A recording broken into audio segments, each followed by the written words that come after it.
আজকে ব্লগটি আমি সকাল থেকে স্টার্ট করলাম। সকালের নাস্তা পর্ব শেষ করে এরপরে চলে আসলাম রান্নার কাজে। আজকে কি রান্না করব, মজার একটি ভর্তা করেছি, সেটাই আজকে আপনাদের সাথে শেয়ার করব। পুরো ভিডিওটি না টেনে দেখতে থাকুন।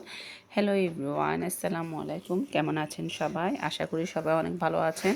আলহামদুলিল্লাহ, আমরাও ভালো আছি। আজকে একটি নতুন ব্লগ ভিডিও আপনাদের সাথে শেয়ার করছি। আজকে কি রান্না বান্না করছি হয়তো আপনারা রিলসে দেখেছিলেন। আমি রান্না করছি শালগম দিয়ে মাছ। আজকে ফার্স্ট টাইম আমি রান্না করেছি। এমনি কিন্তু গরু মাংস দিয়ে প্রায় সময় রান্না করে, কিন্তু আজকে প্রথম রান্না করেছি। খেতে কেমন হবে সেটা আইডিয়া নেই। তারপর আলহামদুলিল্লাহ খুবই ভালো হয়েছে। ফার্স্ট টাইম আমি রান্না করেছি। আমি সচরাচর গরু মাংস দিয়ে বা মুরগি দিয়ে রান্না করে আজকে কিন্তু মাছ দিয়ে রান্না করেছি। মাছটা প্রথমে আমি ভেজে নিয়েছি তেলের মধ্যে। এরপরে কিন্তু মশলাটা কষিয়ে এর মধ্যে যখন আমার শালগমটা সিদ্ধ হয়ে যাবে, আমি কিন্তু শালগমটা কিন্তু হলুদ আর লবণ দিয়ে একটু ভাপে দিয়েছি, যেন শালগম একটা স্মেল আছে সেটা যেন চলে যায়। এরপরে কিন্তু আমি রান্নার প্রসেসিংয়ে চলে যাই। রান্না বলতে রসুন বাটা, পেঁয়াজ কুচি এইগুলো দিয়ে রান্না করছি। রান্নার কি দেখাবো, যাই হোক। এখানে কিন্তু আজকে পাবদা মাছ ভুনা করছি, টমেটো দিয়ে পাবদা মাছ ভুনা। আমার কাছে পাবদা মাছ ভুনাটা ভালো লাগে। এটা কিন্তু ভাজি করে ভুনা করলে সেটা ভালো লাগে না।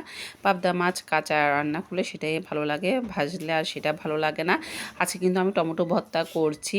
এখানে কিন্তু আমি নিজের হাতে সব কিছু চটকিয়ে নিচ্ছি। এখানে কিন্তু আমি শুকনা মরিচ দিয়েছি, এরপরে দিয়েছি কাঁচা মরিচ টেলে নিয়েছি, শুকনো মরিচও টেলে নিয়েছি একসাথে।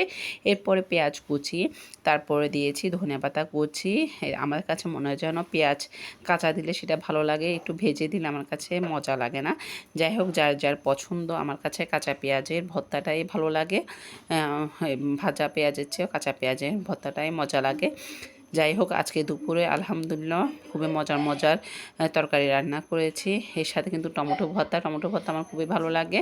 এই শীতের কালে টমেটো ভর্তা দিয়ে ভাত এক প্লেট এমনি নিমিশিয়ে খাওয়া যায়। আমার মতো কে ভর্তা প্রেমী আছে অবশ্যই কমেন্টে জানাবেন। এই শীতের সিজনে টমেটো ভর্তা হলে খাবারে আর তেমন কিছুই লাগে না। যাই হোক, আজকে দুপুরে মেনু তো দেখতে পেয়েছেন। এটা গতকালকের ভিডিও, সেটা আজকে আপনাদের সাথে শেয়ার করছি। আর আমার ভিডিও যদি ভালো লেগে থাকে অবশ্যই শেয়ার করতে ভুলবেন না। আজকের মতো এখানেই বিদায়। সবাই ভালো থাকবেন, সুস্থ থাকবেন, আমাদের জন্য দোয়া করবেন। আসসালামু আলাইকুম।